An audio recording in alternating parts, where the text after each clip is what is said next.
kuna ji abun da yake tafiya nan wurin hanyar namu nan ta riga ta ɓaci da ka an yi dare kaɗan sai ɓarai sun tare ka to sakamakon haka shi yasa na karɓi maganin bindiga wuka sanda kibiya kai komai duka wani makami mai aiki a jikin ɗan adam na riga na karɓi maganin sakamakon wannan hanya abun da zamu a nan da ku shine in mun gamu da ɓarayi ni zan yi kukan kura na kama babban nasu in ɗaga sama in doka da ƙasa ku kuma sai ku zo ku kama sauran kun amince?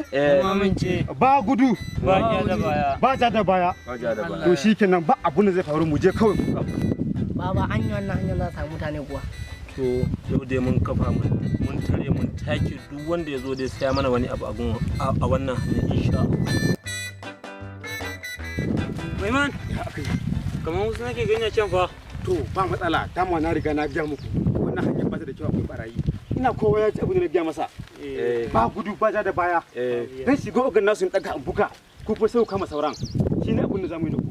Ku zo mu je kawai. Kamar na hango wasu ba. To shikenan ku tare mana su. Kai na za ku. Za mu je Kai ba ka mana gefen can. Ku caje mana kanku da kanku. Ba zan yi ba. Caje kanku. Abu kana ku shirya ko? Ba gudu ba ja da baya. Zo mana! Zo mana!